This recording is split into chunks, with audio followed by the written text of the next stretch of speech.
Welcome back, everybody, to another deep dive. You know, a lot of us are interested in natural and sacred medicines, and today we're going to explore how those practices connect with our modern lifestyles. It's such a relevant topic right now. It seems like so many people are feeling stressed and off balance, and they're looking for different ways to find meaning and reconnect with themselves. For sure. And we've got some really great sources to help guide this deep dive. Hmm. We've got some thoughts from Dr. Lolo about dopamine and serotonin, a few articles on neurotransmitters, Yes. and a really interesting excerpt from a book called Un chemin sacré vers une vie que l'argent ne peut acheter. I'm excited to dive into that book. It sounds like a fascinating journey into the world of sacred medicines and how they can help us navigate modern life. So let's start with this whole dopamine dilemma that Dr. Lolo talks about. He describes dopamine as the clown of the brain, the one that's always looking for pleasure and reward. Right. But he says that modern society is basically just a giant dopamine factory, just constantly feeds those cravings. Yeah, that analogy is so true. When you think about it, it's like social media, YouTube binging that never-ending stream of notifications. It's all designed to trigger those dopamine rushes. Yeah. And it's so easy to get caught up in that cycle. Absolutely. It's Yeah. like we're constantly on this roller coaster of highs and lows. Dr. Lolo even talks about how this can lead to addiction. Get that hit of dopamine when someone likes your Instagram post, and then you just want more and more. Have you ever noticed that in your own life? I know I have. Oh, yeah, definitely. And it goes beyond social media, too. It's like binge watching shows, constantly checking emails, even online shopping. Yeah. It's this constant need for stimulation and instant gratification. It's almost like our brains become wired for these quick bursts of pleasure, and then we lose sight of the simple things, the things that really matter. Exactly.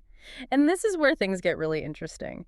The Doc Morris and Top Sante articles that you shared talk about serotonin, which is often called the antidepressant neurotransmitter, Right. and how it's connected to long-term well-being, contentment, inner peace.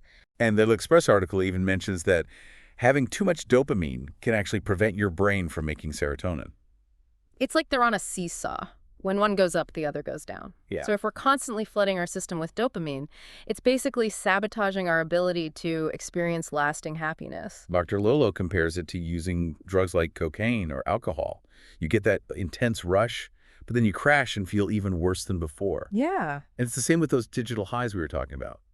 So for our listeners, this basically means that if you're constantly bombarding yourself with activities that trigger dopamine, you're not only missing out on the deeper, more sustainable type of joy that comes from serotonin, Right. you're also making it harder for your brain to even produce it. Wow. Okay. That's definitely something to think about. It is, but the good news is that there are ways to break free from this cycle and rebalance those brain chemicals. Okay. And that's where this idea of sacred medicines, as explored in Un chemin sacré, comes in. I'm definitely intrigued. Yeah. Let's hear more about that. So we've got this dopamine roller coaster, and our serotonin's taken a hit. But what's the alternative? I mean, the L'Express article mentions things like meditation and yoga, Right. which I'm sure can be helpful. But the book excerpt that you shared, Un chemin sacré, takes a different approach. Yeah, Un chemin sacré introduces this concept of sacred medicines as a way to, experience a life that money can't buy. Okay. And, it really struck a chord with me because the author's story is so relatable. Achieving massive success in the corporate world, but still feeling kind of empty and unfulfilled. Yeah. And that's when they turn to these ancient practices. That's a powerful story. I think a lot of us can relate to that feeling of having everything on paper but still feeling like something is missing. So what did the book have to say about how these sacred medicines actually helped? Well, it really emphasizes that, these medicines aren't some quick fix. Right. They're powerful tools for personal transformation, but they have to be used respectfully and with intention. It talks about this process of healing on multiple levels, like physical, mental, emotional, and even spiritual. Wow. It's about addressing the root causes of our imbalance, not just masking the symptoms. So it's like a holistic approach to well-being, going beyond just treating the surface level issues. Okay, so what are some of the specific sacred medicines that the book talks about? I know some of our listeners might be familiar with this, but maybe not everyone. Sure. The book mentions a range of practices, each with its own unique properties and benefits. For example, it talks about kambo. Kambo. Yeah, it's a secretion from an Amazonian tree frog Wow. that's been used by indigenous tribes for, cleansing and strengthening. Interesting. And it's described as like a pretty intense physical and energetic purge that helps reset your system and break free from those addictive patterns we were talking about earlier. Okay, so a frog secretion. That's definitely not something you hear about every day. It sounds intense, but also kind of intriguing. Yeah, it definitely is. And then there's rapé, which is a powdered tobacco snuff used in spiritual and medicinal practices. It's known for its grounding and clarifying effects, which can be so helpful in our overstimulated world where it's so easy to feel scattered and overwhelmed. So it's like a reset button for the mind. Uh, That sounds pretty amazing, especially with all the mental clutter that we deal with constantly. exactly. And then we have sananga, which are eye drops made from the roots of an Amazonian shrub. Okay. And they're said to enhance spiritual vision and clear energetic blockages. Wow. They're often used in conjunction with other medicines to prepare for deeper spiritual work. Eye drops for spiritual vision. Okay, now we're getting into some really interesting territory. What else is mentioned in the book? Well, there's bufo, which involves the venom of the Sonoran desert toad. Okay. It's described as like a profound spiritual experience that can lead to really deep insights, emotional healing, and a sense of interconnectedness. But it's important to note that this is a really powerful medicine that requires extreme caution and working with experienced guides. All right, safety first. So we've got combo rapé, sananga, and bufo. It's like a whole world of ancient wisdom and healing practices. What else? There's also inuasi, which is a blend of Amazonian plants used to strengthen the connection between the mind, body, and spirit. Okay. It's said to promote inner strength, resilience, and a sense of purpose, which can be really helpful for anyone feeling lost or disconnected. Yeah, that makes a lot of sense, especially given all the challenges we face in modern life. It sounds like Inwasi could be a really powerful tool for finding direction and grounding. For sure. And then, of course, you can't talk about sacred medicines without mentioning ayahuasca, Right. perhaps the most well-known of these practices. Exactly. It's a brew made from Amazonian plants, and it's known for its powerful visionary and healing properties.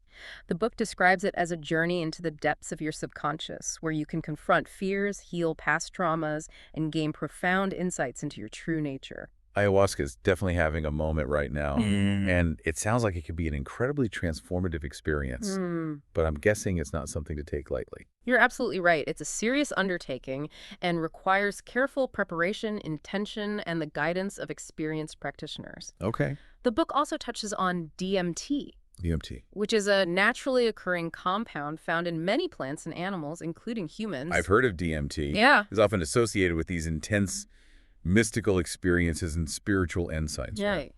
The author suggests that it might even play a role in near-death experiences and other altered states of consciousness. It's a fascinating area of exploration, and there's still so much that we don't know about it. It's incredible to think that these powerful substances are found naturally in our world. It's like we have this potential for healing and transformation Yep. right at our fingertips. Exactly. And Anshuman Sakurai really emphasizes that these practices aren't about escaping reality. Right. They're about connecting with ourselves and our potential on a deeper level. It's about using these medicines as tools for growth healing and positive change. It sounds like Anshuman Sakurai offers a really compelling perspective on how these sacred medicines can help us work through the challenges that we face in modern life. Yeah. But I imagine some listeners might be thinking, okay, this is all very interesting, but how do I actually do this? Yeah. Where do I even begin? That's a great question, and one that we'll explore in the next part of our deep dive. So we've talked about the dopamine dilemma and all these amazing sacred medicines, but I think a lot of people listening are probably wondering, like, where do I even start with all of this? This all sounds a little intimidating. Oh, yeah, for sure. It's a whole new world, and it's definitely important to approach it with respect and caution. Exactly. Mm-hmm. What does Anshuman Sakurai suggest for someone who's curious about all this, but, a little hesitant to jump right in? Well, the author really stresses that education is like the first and most important step. Yeah. It's like anything else. You wouldn't Yeah. just try to make some complicated recipe without reading through it first, right? So do your research. Learn as much as you can about these medicines. There's so many great resources out there. Books, articles, documentaries, even online communities where people share their experiences and knowledge. That makes sense. Knowledge is power, especially when it comes to something this powerful. But what about finding the right guidance? I mean, you wouldn't just trust anyone to lead you through this kind of experience, would you? No, absolutely not. The book emphasizes the importance of finding experienced and trustworthy practitioners, people who have a deep understanding of these medicines and the traditions they come from, and who understand the potential risks and benefits. It's so important to feel safe and supported throughout the entire process. For sure. So it's about doing your research, finding the right people, and then what? What else should someone consider before embarking on this journey? Chemin Sacré also talks about the importance of setting intentions. Like, why are you drawn to these practices? What are you hoping to gain or learn from this experience? And it's also really important to have a supportive environment and, a clear understanding of the challenges that might come up. So it's not just about showing up and expecting a miracle. Hmm. It's about inner work commitment and preparation. Hmm. Are there any practical tips in the book about like how to actually prepare for a ceremony? Yeah, definitely. The author mentions things like dietary guidelines and practices that can help you cultivate a clear and open mind. Yeah. They also talk about the importance of integration, like the work you do after the ceremony, to really make sense of the experience and apply the insights to your everyday life. Right. It's not just about having this amazing experience and then going back to life as usual. Yeah. It's about taking those insights and using them to make positive changes in your life. So if someone is listening to this and they're feeling drawn to these practices, Yep. what would you suggest as their next steps? I would say start with the research. Read Un Chemin Sacré, of course, and explore other good sources of information. Connect with people who have experience in these practices. Maybe attend a workshop or talk to someone who's been there to get a better feel for what it's all about. And don't be afraid to ask questions. It's your journey, and you deserve to feel informed and empowered every step of the way. I love that. So as we wrap up this deep dive, what final thought would you leave our listeners with? I think it's important to remember that these ancient practices offer a really powerful path to healing and transformation. Yeah. But it's a path that requires courage, humility, and a willingness to step outside of your comfort zone. It's about trusting the wisdom of the past and, the wisdom of our own bodies to guide us on this journey of self-discovery. Exactly. And remember, you don't have to do everything at once. Yeah, Start small. Listen to your intuition and find what feels right for you. that's great advice. Thank you so much for joining us for this deep dive into the world of sacred medicines and modern living. It was my pleasure. And to everyone listening, thanks for tuning in. And until next time, keep seeking, keep exploring, and keep diving deep.